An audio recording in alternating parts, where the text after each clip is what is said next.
All right. So I'm going to go ahead and get you started. I'm going to stop this and I'm going to get you started. And then I've got somebody on my phone. So I'm going to let you roll there. You're coming through loud and clear. You're sounding like you're supposed to. Okay. Okay. All right. So here we go. In three, two, one, you are live. Hello, hello, hello, Santa Barbara. It's your chantress of everything valuable and beautiful, Elizabeth Stewart. And today I'm going to do a little recap of what's going on in the art world. And there's some important news that's just happening, not the least of which is an outbreak of Legionnaire's disease at the Metropolitan Museum of Art. And so there's some very interesting things are coming down. And I'm thrilled that you're joining me today. And I want to start off by a very interesting story about photography. I don't know how old you are, dear listener, but for me, I remember Polaroids. And when I was a kid, I got a Polaroid camera. I think it was pink. It was a kid's Polaroid camera. It was absolutely fantastic. Must have been back in the 60s. Well, there's a new Polaroid that was developed in China, and this Polaroid is a 20-inch by 24-inch large format Polaroid camera. That's big. So if you can think of 36 inches, 3 feet, 24 inches, that's rather large indeed. That's 2 feet. And so it's 20 by 2 feet Polaroid shots. Now, they took this idea and they thought, okay, what if we get a really, really great sports photographer who's super good at taking digital photos? And we say to him, come to the Peninsula Hotel in New York, and we're going to bring you, I think it was about 20 subjects to shoot, both landscape and people, et cetera, et cetera. And let's see how you do with what they call analog photography. So that's the photography that, Polaroid cameras, also it would be, the darkroom style. But Polaroid develops in the camera. I don't know how they did it, but how they thought of it in the 60s. But having said that, this is a kind of an interesting new development in Polaroid photography. And I've noticed that a lot of younger folks are turning back to the analog style of both photography and music and all sorts of other things like this. And so I wanted to report back to you working with a group called Art Shelf, a curatorial team that was hired by Polaroid China got together with this photographer of sports. His name is Ben Fraternale. And they actually hired Fraternale to shoot many, many people in an exhibition called West Meets East, Shanghai and New York 2026. So he worked with both New Yorkers and Chinese folks in Shanghai, and he had very little time to research people or sites that he was doing, but he's a documentarian, and so he kind of was ready to go into it blind. Fantastically, the first shot that he had, the first gentleman that he shot was a very, very famous calligrapher in China, Chen Jialang, who's impossible to really get a hold of in the US, but very well known in China. And this is his studio, the calligrapher studio, was an eye opener for this Western, sports photographer, because the calligraphy goes back such a rich period in China's historic identity.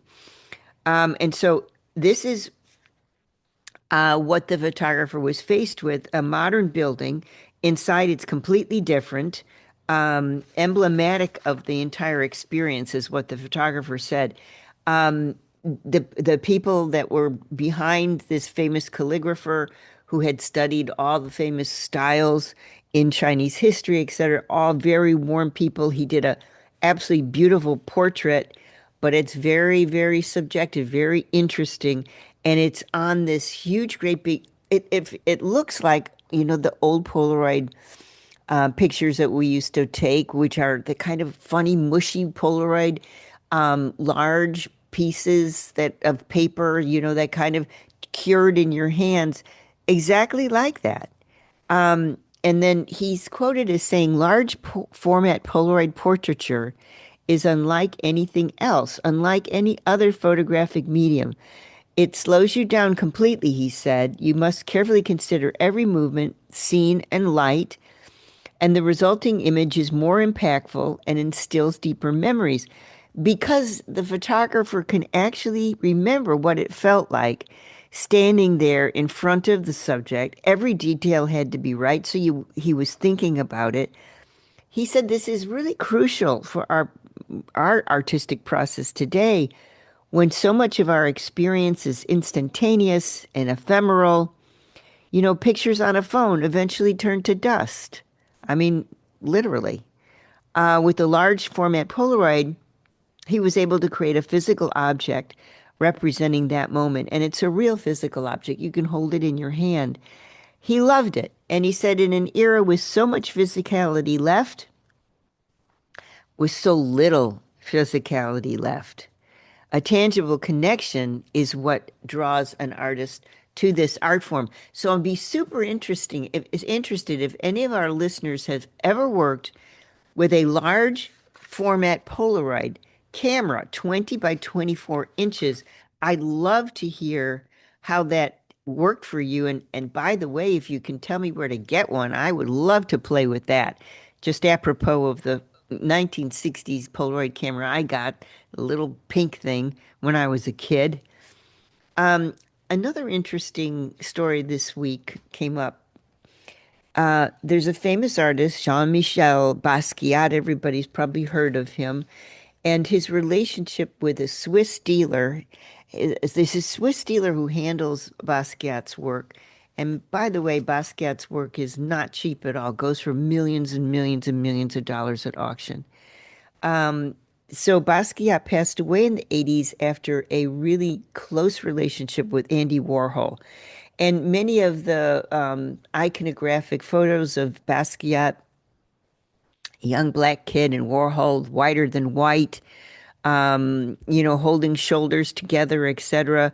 And 66 years after Basquiat's birth, 38 years after his premature death, a book has come out thanks to his dealer. His dealer's named Bruno Bischofberger. And he writes that artists who become part of art history are pioneers because they change our idea of what art should be and could be and how it should be viewed.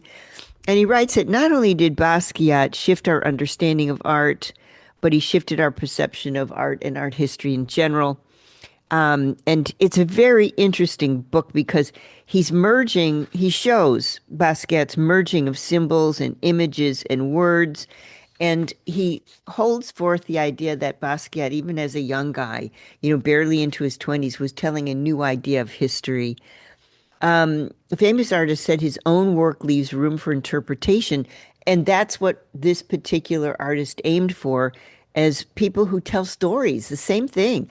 People who are good storytellers, they leave room for interpretation. So, we don't need to really sit and interpret art in the same way that we do maybe if we go to an old masterpiece. We can let it wash over us and have our own interpretation. And this is in clear contrast to his friend, Basquiat's friend, Andy Warhol. Warhol's an artist who profoundly influenced not only Jean-Michel, but an entire generation of artists and their successors up to the present day. We call it this age today, as we were talking about in the Polaroid example. This is an age of digital historicism. I love that expression, digital historicism. But despite Warhol's impact, Jean-Michel's artistic approach with the critical engagement with politics and racism and aggressiveness differed so different from Warhol's approach. Yet they were really good friends, and this book goes into it. They both unemotionally pretty much looked at art from two separate standpoints. Okay, Warhol could unemotionally express the beauty of art without criticism or being political. He tried to strip away any meaning. He was committed to art and style, and he was processing the human output of his time because he was influenced by, let's be honest, technology, mass media, celebrity culture, globalization, commercialism, digitalization. And his work, I mean, I've seen some of his work that's original to the 60s, and that work is talking about a time of rapid change, endless possibilities, endless excesses. Um, and because the two artists were good friends, Jean-Michel Basquiat and Warhol, they had to come to two separate platforms.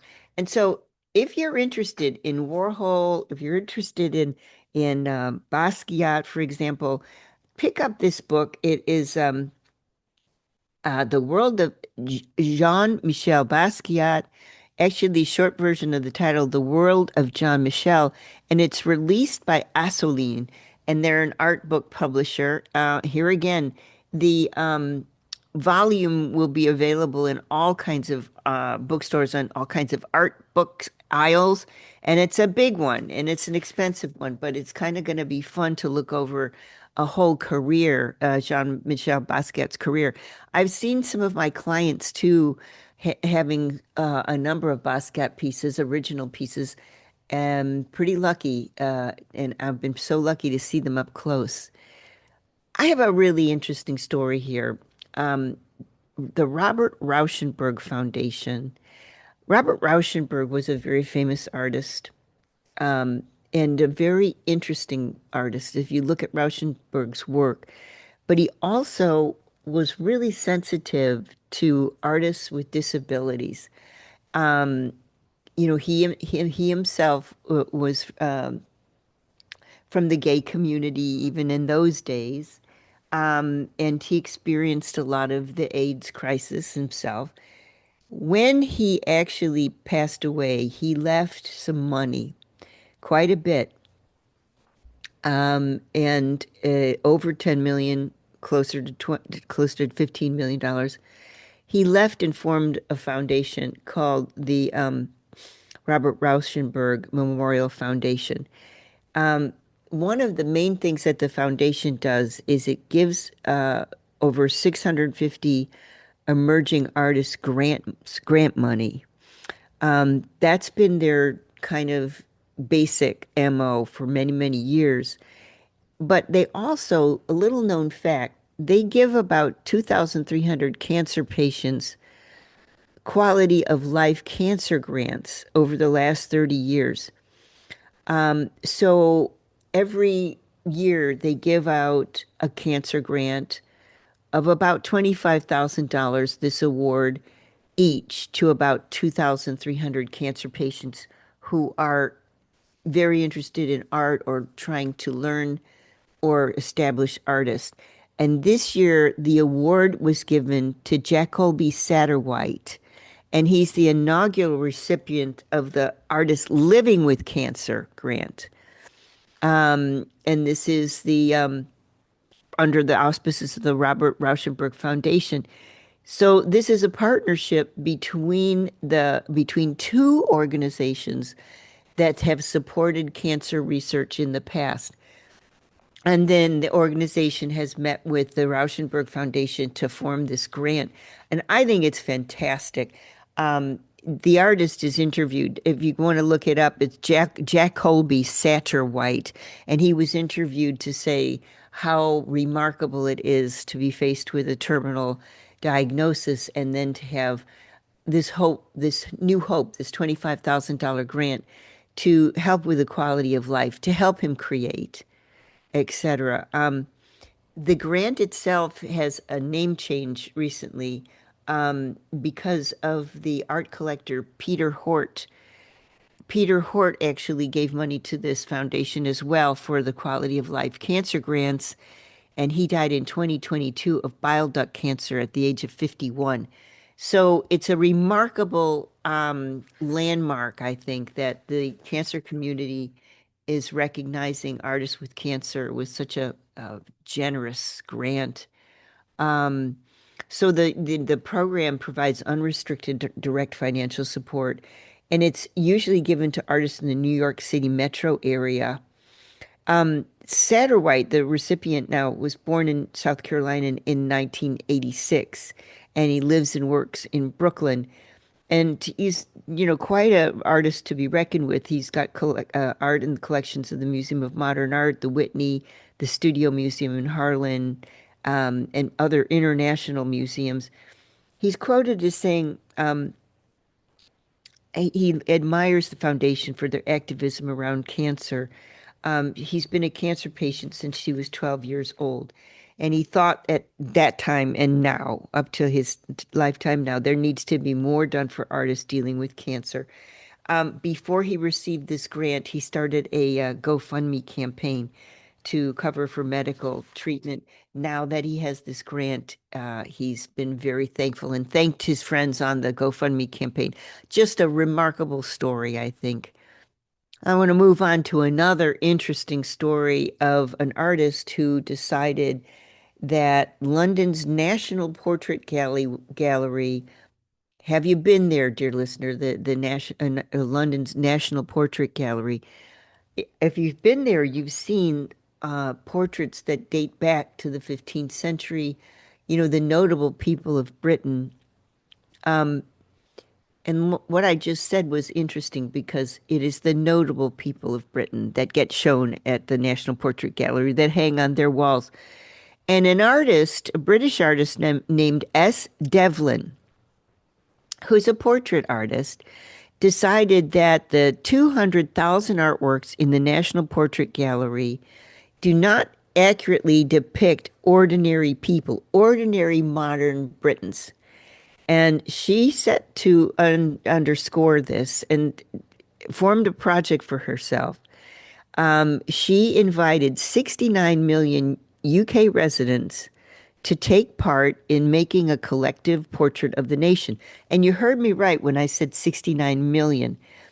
So participation is straightforward. People upload a selfie to a dedicated page, and then they watch their face morph into the charcoal and chalk drawings typical of this artist as Devlin. Well, how did that happen? Well, the artists got together with engineers and technicians at Google who trained an image generation model on Devlin's drawings in the past. So if you were a UK resident and you decided you were going to be part of the collective portrait of the nation, you would upload your portrait and then there you would watch as your face morphs into the charcoal and chalk style drawing that Devlin was famous for. Now, the artwork is called the National Portrait for the National Portrait Gallery, and it was created in collaboration with Google. And the statement is that the National Portrait Gallery is a mirror of us all. It reflects who Britons have been and who Britons are becoming.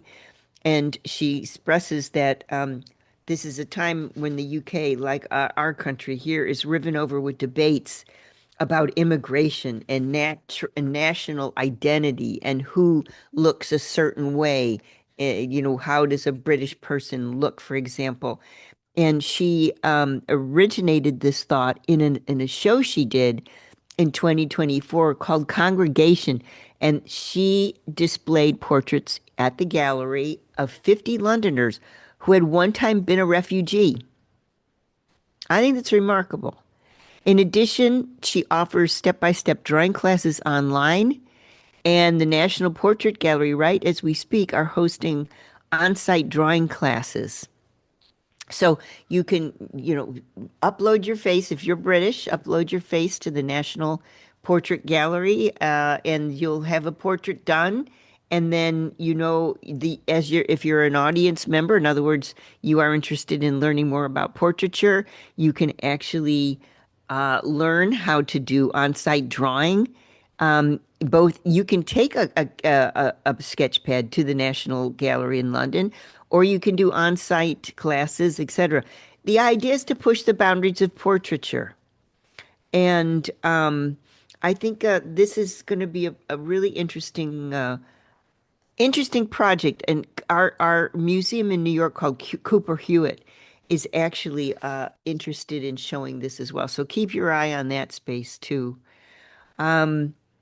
Okay. There was an Australian movie, and in this movie, the Aboriginal people found, I think it was a Coke bottle, and it had something to do with the voices of the gods. I forget the name exactly of that movie, but I bet you know what I'm talking about. And there's a new gallery in Australia, and I'm going to try to pronounce it, but it's Nulungangula Art Gallery in Australia. And they have decided that because for some reason bits and pieces of fallen spacecraft seem to land in these remote areas in Australia, they have decided to gather up these bits of fallen spacecraft, and there's an exhibition there called The New Religion.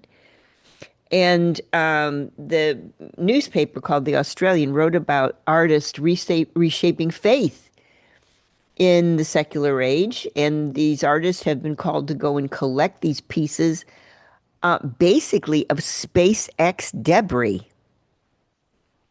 I mean, that's remarkable. And they're collecting these pieces and turning them into modern day shrines in some cases. And other artists have reimagined religious imagery through different lenses like technology, sexuality, pop culture, etc. But it all centers around these objects that fall from the sky. And we're not talking about saint bones and ancient relics. We're talking about bits of SpaceX debris.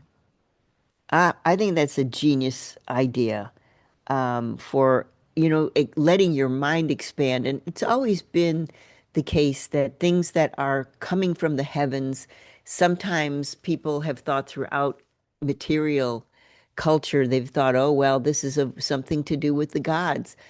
Something is speaking to us from the sky. Well, in this case, it's SpaceX debris. Imagine that. Um, a report from Manhattan prosecutor of the New York City Antiquities Trafficking Unit just recently. That is such an impressive art trafficking unit. And they've recovered thousands of objects over the years worth hundreds of millions of dollars.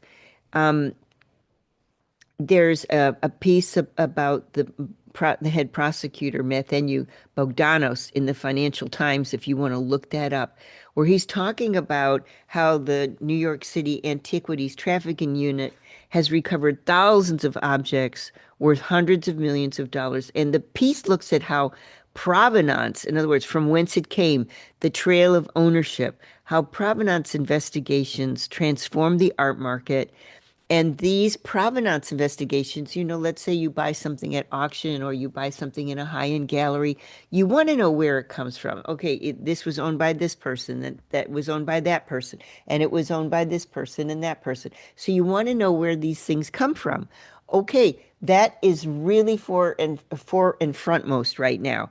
And the art this a New York City trafficking unit has looked at how provenance transformed the art market. So if you remember the Nazi stolen art, for example, this is forcing museums and auction houses and private collectors to rethink how restitution works, how ownership works. And he kind of says in this article, it's in the Financial Times right now, he kind of says, do you think we're too aggressive with our repatriation efforts? In other words, to return something to the original people, for example, who either own the art or whose culture presented the art or whose culture made the art.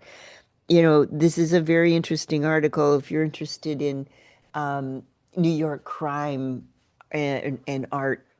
Okay. Um, the artist that made that famous painting called The Scream? His name was Edvard Munch. In 1922, he was hired by a Norwegian chocolate factory. And they hired him in 1922 to build a mural. And that mural he built is cheerful scenes of workers enjoying nature And in the back of that mural are really interesting things talking about gender equality, factory labor problems, and then since it's a chocolate factory, the colonial history of chocolate production. And the mural has been taken down and transported to the Munch Museum in Norway. And they're showing this whole mural and asking questions about how politically involved this artist was. Munch. If you happen to be going to Norway soon, I would love to hear a report on that mural and what your thoughts are on that. And Richard, I think you're giving me the sign we got to go to quick break. Okay, I'm going to talk about a artist that's dear to Richard's heart. I picked this for him. He's always been interested in M.C. Escher. And I found an article about M.C. Escher and how his, geometric, paradoxical um, drawings, how they've been shown in a new exhibition that's happening. And I think you're going to be super interested, Richard. Um, you know, uh, Escher has been an inspiration for optical illusions forever. And it's little wonder that some of Escher's best loved optical illusions have been reinvented and referenced countless times. I mean, I'm thinking of album covers. I'm thinking of films like The Matrix. I'm thinking of films like Inception. And the Escher is even parodied on Family Guy and The Simpsons. Well, there's a new show about the artist at Somerset House in London. And they are looking at 150 works that Escher made between 1918 and 1964. And because Richard's always been interested in this artist, whenever I talk about Escher, his ears perk up. And so I want to tell Richard, and I hope you bear with me, dear listener, about this new show that's opening in Somerset House when we get back from the break. Don't turn that down.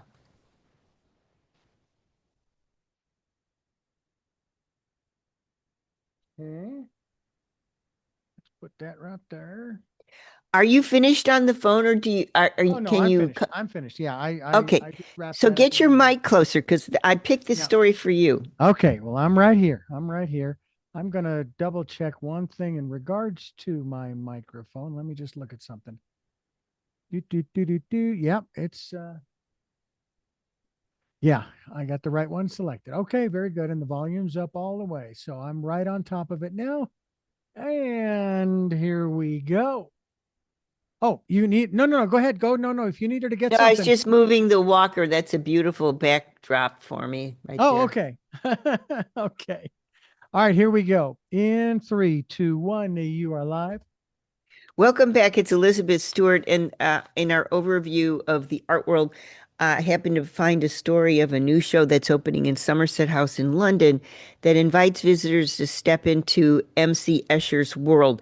And you guys will all remember Escher from, the hand drawing the hand over the hand. Do you remember that one, Richard? And the Mobius strip that he did, and the fish turning into air, turning into fish, turning into air, all Uh, those, you remember? very wild, and very cool.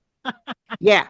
So there's a new show, and Escher was loved by both, I should say, old hippies like Richard and I, um, and then also mathematicians.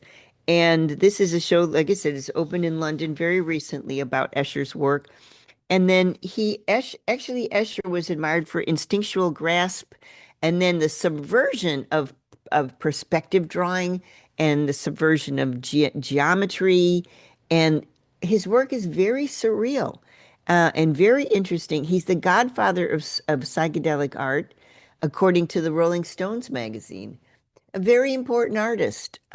He was born in the Netherlands in 1898, long time ago. His Yeah. name at the time, Mauritius Cornelius Escher.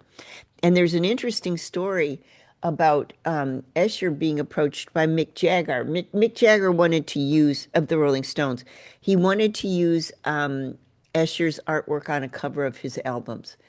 And he approached this Netherlandish gentleman, Hmm.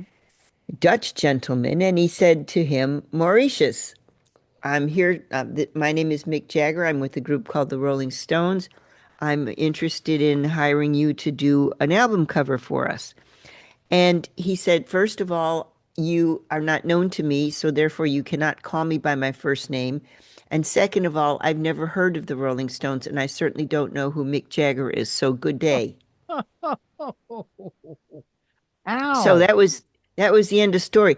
But anyway, so this young man, born in 1898, Escher, was obsessive about drawing from childhood. He wanted to study architecture. He studied woodcuts and etchings at the Harlem School of Architecture and Decorative Arts in the 20s.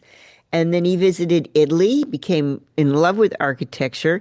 He settled in Rome for a decade, and he began to sketch architecture, which, of course, that's very, very geometric. Um, he uh, met his wife in on the Amalfi Coast, and then he started doing artworks that were highly repetitive. He did a very early work called Progression in a Crypt, in which cloaked figures march along receding arches. And he posed the rise right about this time of Mussolini. Um, and, Escher had children, and one of his son was kind of captured to join the Italian fascist youth organization. And Escher said, forget it, we're moving to Switzerland. And Brussels became his permanent home.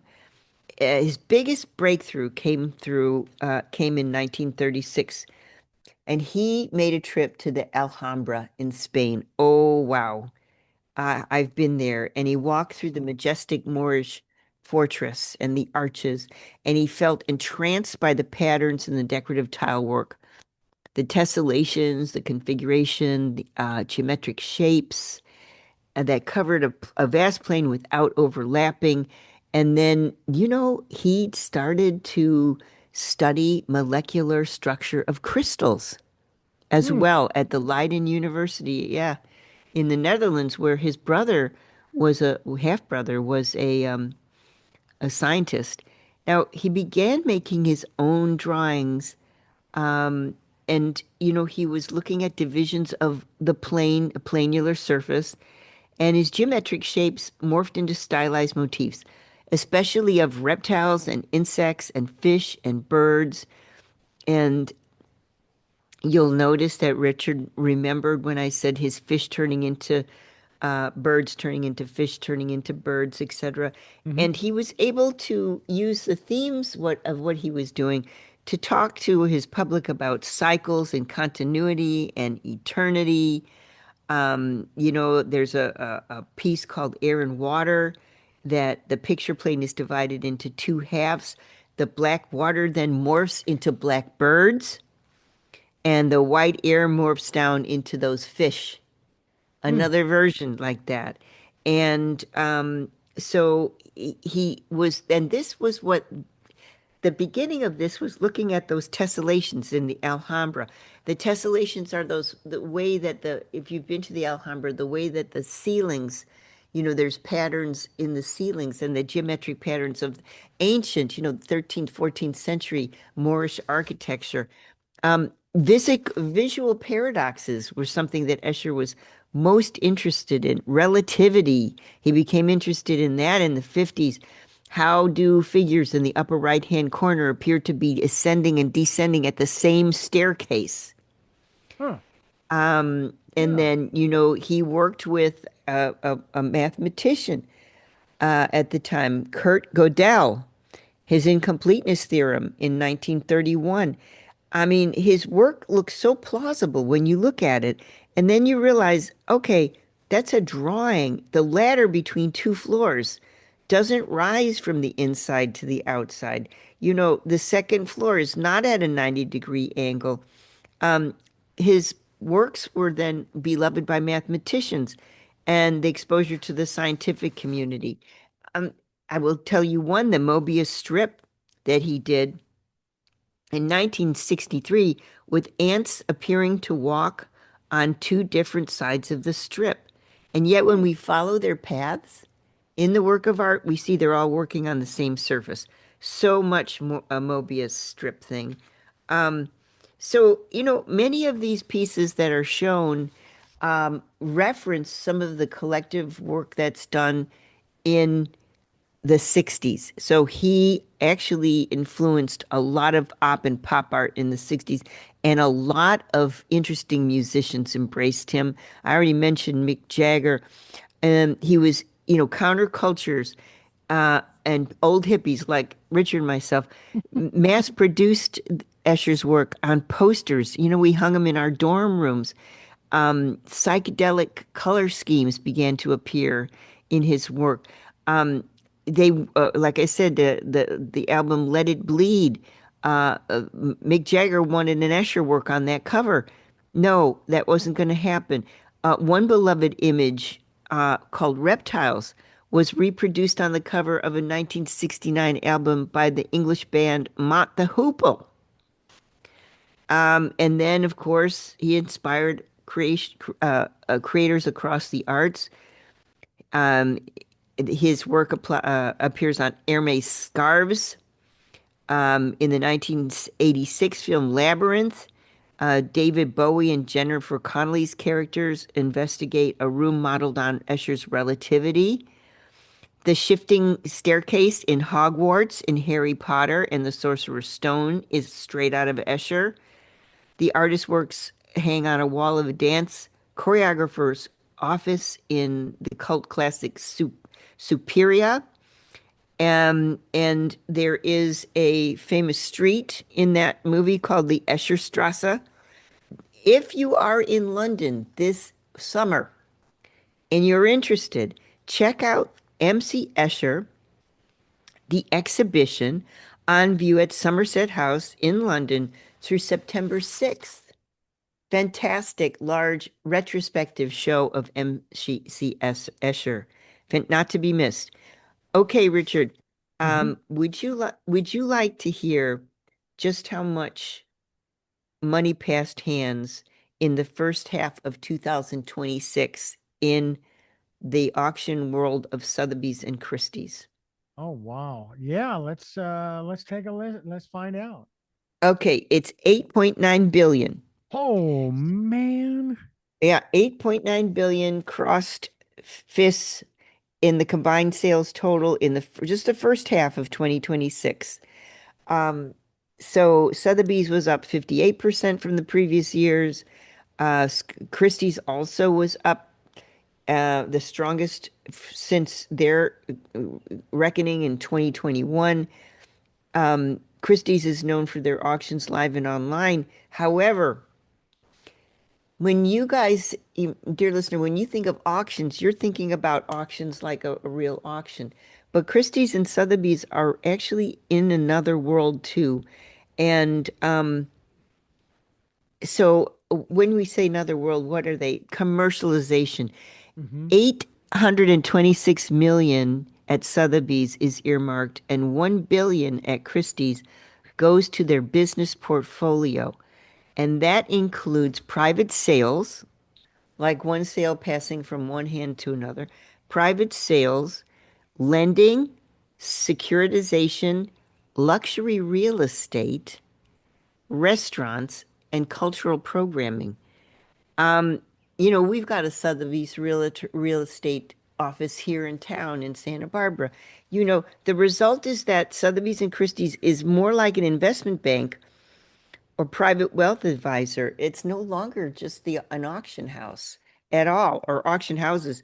And it is a little bit frightening. Yeah, Richard. Well, you reach a certain point where you have to diversify. If you've been around for a long, long time and you've been doing the same thing over and over and over again, it's like we need to add some more spice to our business. So let's do something else. Let's add something to our list of things. That's I right. So I looked at this and said, okay, what makes so the money is being earned on different platforms. So the art is one platform, the real estate is another platform, et cetera, et cetera. So I looked to see what the art was doing, and the 20 and 21st century category of art accounted for 2.3 billion of the total figure. Oh, And that is mainly from two, I know, it's mainly from two collectors. So two collectors divested themselves of their collection. S.I. Newhouse and Agnes Gunn, they divested themselves of their collection. And so let's see, what did things go for? Jackson Pollock's number 7A of 1948 sold for 181.2 million. Constantine Brancusi Dine. It's a bronze bust. It realized 107.6 million, and I thought that was super interesting because the hype for that included a double portrait of the bust of Dine looking at the profile of Nicole Kidman. So yeah, Mark Rothko, I know, funny. Mark Rothko's number 15, two greens and a red stripe, 1964, sold for 98.4 million. The Asian and world art category is really strong. And here's what I've been saying for a while. The classics and the old masters, they are huge right now. So when you say, well, what's happening in our world, Richard, um, the art world is returning to a lot of classic and traditional art. It's not primarily it's the contemporary world, but I mean I've been so surprised. Old masters a couple years ago were nowhere, and now they're huge. As a matter of fact, the Financial Times just ran a story about how old masters are the hottest thing possible. So we're talking about Renaissance art here, very classic. hmm. Um, and so I have a good friend who's a dealer in old masters in New York. We've known each other for 40 years. And I asked him, what do you think this is about? Why are people returning to the classics? Why are they returning to old masters again? And surprisingly, Richard, he said, when people are unsure of the future, they turn to the past. Well, So, then we've been doing that there's as long as man's been on the planet because there's never been a certainty of time. It's always been uncertain. I mean, maybe in one's mind, oh, okay, good, things are Yes, settling but down, and think about right now. Think about right now. So the yeah, economy is not, so the wars, there's three war. I mean, and people are unsure of yeah, whether they're going to be actually, educating their children, feeding their families, or putting kids through school yeah. and paying rent. Okay. And so, it is a time when people I've noticed that also the gold and silver markets are really strong too. People are hoarding that kind of thing because when money is unsure, people go to the traditional things like gold and silver. And when, creative, crazy, risk-taking art is unsure, people go to the old masters.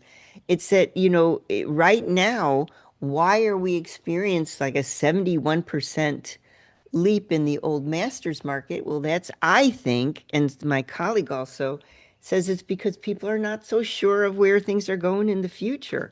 Wow. Um, I thought that was an interesting crossover between, unsure politics coming to the fore right now, Yeah. and where the other interesting thing that's happening, luxury sales at Christie's, men's watches, huge. Secondary market, men's watches, the best watches. Yeah. Everybody's buying gorgeous men's watches. Well, not you and me, Richard, but No. the very wealthy. They brokered record sales of billionaire businessman Jim Arce's pop culture artifacts. His collection Huh. realized 94.9 million. Wow. Memorabilia, memorabilia and men's watches and old masters. Who knew? Wow. And of Yeah. course, I just so happen to have two of my father's watches. I don't think they're worth much of anything. They just have the sentimental value because they were my father's. But these people who are buying these watches, I venture they aren't wearing them. They're putting them in a No. safe. No, in a lot of cases, they do put them away, but in a lot of cases, I actually have a client here in town that has a beautiful watch collection. They have them in those boxes that, that they're automatic, so they're self-winding boxes. and it's more of like a spectator sport. So they're not worn, I well, like that. because you don't really need to wear a watch to tell the time. You have your phone, etc. Yeah. But you know, the watches are a status symbol. You can watch the World Cup. You can watch your watch being wound, or join me watching paint dry. Oh yeah. So, but you know that the issue is with these watches is that they are investment material, and that's Yeah, another thing, exactly. you know. Although So, I always say this, especially when it comes to precious metals. I hope you can eat it, because if there's nobody around to buy it or exchange it, I can't see a grocer saying, "Sure, I'll take that gold bar, and you can have the entire both sides of aisle number 3." That's not going to happen. So except it did happen. I mean, in seriously, the oh yeah, in the Second World War, yeah. okay, I I mean, stand people, corrected. yeah. So I mean, they're, uh, well, we can talk about that another time. But Yeah, I want to say, Richard, I'd love to go to break and then come back after break and talk to you about something that you and I've talked about over the 20 years that we've been doing this show. amazing. Um, is an artist defined by something in her life, or is an artist defined by their creative results? In other words, Ooh, people always say, well, Mozart was an SOB, and there were certain geniuses in the art world that were nasty, nasty people, and they were not good human beings, but the beauty they created is amazing. So, yeah. do we judge people by the beauty they create or the creativity they exemplify? Or Wow. do we judge people by the fact that they're just nasty people, and their creation is tarnished Hmm. because now we know their personal history as, say, a Yeah. child pornographer, or a serial, what do you call it, polygamist. Yeah. How do we judge an artist? Do we look Wow. at their life? And I've got a good story about that when we All get right. back from the break. All right. Very good. Let's do that. Take a break and we'll be right back. Mark this here. There we go. All right. So you have about, I'm going to say 8 minutes. Okay. 3, 2, 1, you're live. I gave a little teaser to Richard before the break saying we've often talked, Richard and I, about, do we look at the quality of the art itself, the music itself? We knew that Mahler, who created Richard's favorite piece in the world, we knew that he was a manic depressive. We knew that there was issues with abusing women. We knew that Mahler had some issues, etc. And many great artists have issues. Picasso was not the nicest guy in the world. Mozart was reportedly, a childlike imp, Hmm. you know. And so we look at that, we say, okay, here's a story. Is it ever possible to separate an artist's work from the facts of his or her life? And the subject is a question that's posed in a New Yorker piece about an artist named Anna Mendieta. And she's the subject of a Tate Modern retrospective, and it opened a few days ago. And it's one of the year's most important exhibitions at, of course, the Tate Modern in London. And the curators have used, I don't know, a traditional telling of the theme of what the Mendedia's art is all about. She works around themes like the river, the sacred ground. However, if you were around in 1985 and you were in Britain, her husband was tried and acquitted for her murder. And this was a tragic event that was sensationalized in the press. And lawyers brought up the worst in this artist's character and the worst in her husband's character. And she, as a person, was dragged through the mud to try to get her husband off from the murder, from the murder charge, etc. And the show at the Tate Modern right now is giving a fact sheet to say, okay, this artist had some problems, but her death and the manner in which she was killed does not define her. That's just a minuscule second, a minute of her life. and the rest of it is her beautiful work that she's done. I mean, how do you differentiate the artist and the art? It's been around, that question's been around for a long time. Well, I'll tell you what, this is how I would kind of sum it up. The art that the artist has created is a moment in time. Yes, And in that moment, that is where you, if you're going to do this, where you place the judgment on the character and creation. Or you don't pass judgment, thumbs up, thumbs down kind of thing.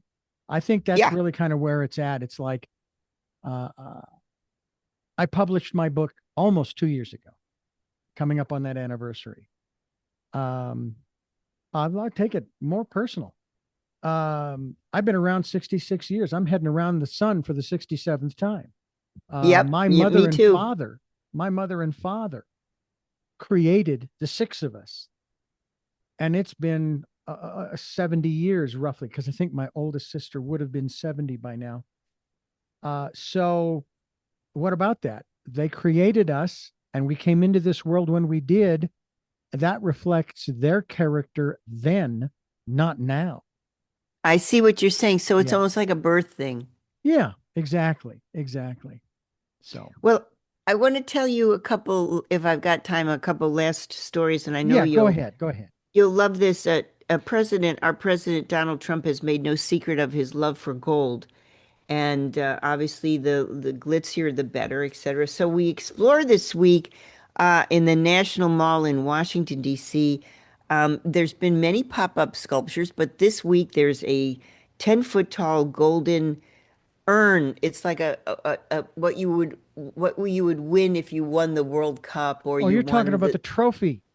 That's right. Go ahead. Oh, please share this one. This is funny. Yes. Yes. So it's a 10-foot tall golden trophy, and it's called the Iran War Participation Trophy, and it's dedicated to the president. Um, we can be initially forgiven for thinking it was a legitimate monument created by the current administration because it's all shiny gold. And it is touting our president's participation. And it's 10 foot tall, by the Yeah. way, participation in the Iran war. People are quoting who visitors to the mall are quoted as saying, I thought it was serious because there's so many ridiculous things happening today, it's hard to tell. And They're this was a right. quote I found in the Washington Post. Yeah. Now, the sculpture disappeared and then reappeared Monday morning this past week near the Martin Luther King Jr. Memorial. Oh, wow. And one participant in the viewing pool said, I of course, I think the president would like to see something like this. And this participant said, I'm surprised that Donald Trump is not taking his photo along with the trophy itself. So if you want to see it online, you can see the trophy. The statue is an artwork by the anonymous satirical art collective called The Secret Handshake. And it told the magazine Time that the sculpture will remain in place for the next several days, and it's an attempt to de-escalate the conflict through positive reinforcement. I mean, that's a tongue-in-cheek there. It It's is. the Yeah, most negative reinforcement that's right. possible. But the group was behind several similarly cheeky installations around the Capitol, including statues alluding, and we talked about this one week, alluding to Trump's ties to Jeffrey Epstein, which the two men are shaking hands, and they're both 8 foot tall, for example.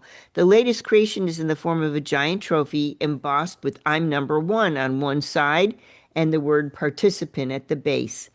A plaque below is dripping in irony, and it reads, and I quote the plaque: We hereby award President Donald J. Trump this participation trophy for his enthusiastic involvement in the Iranian war.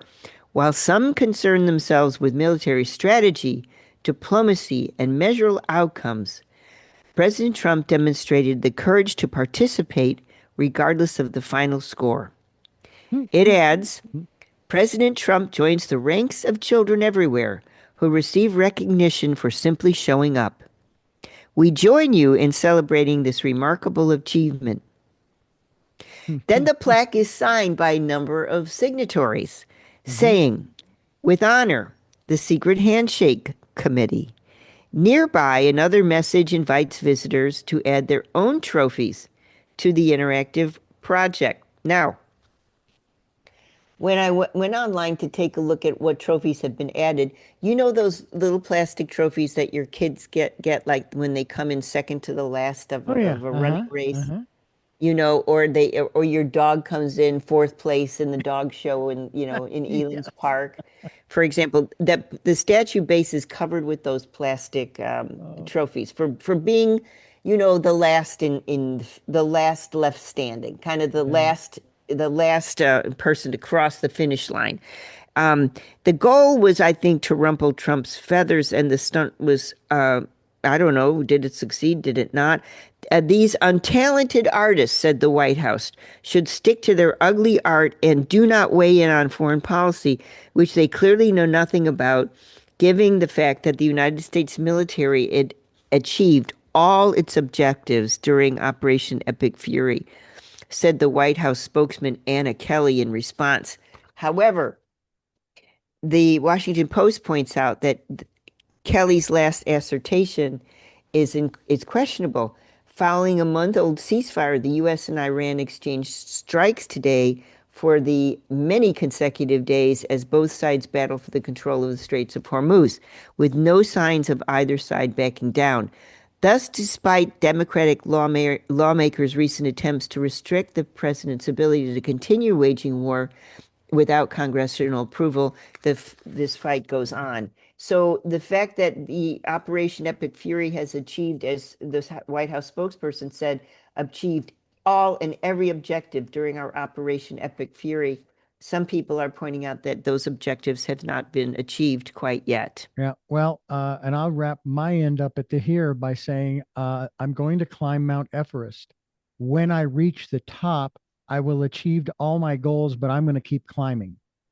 Yeah, I think you probably will, literally, if you you won't be on this planet anymore. By the way, very quickly, do not go to the Metropolitan Museum Art just now. An outbreak of bacteria linked to Legionnaire's disease has been found in the museum. It's a form of pneumonia typically contracted by inhaling tiny water droplets contaminated by the cooling tower. And so, if you are going to New York, make sure that the Met has been cleared of the Legionnaire disease. And Richard, it's been a pleasure. I have to say the Escher research was a lot of fun to do because I knew you'd eat it up for breakfast. Absolutely. Right next to my Cheerios. Bye, Thank you, guys. Elizabeth. Yeah. All right.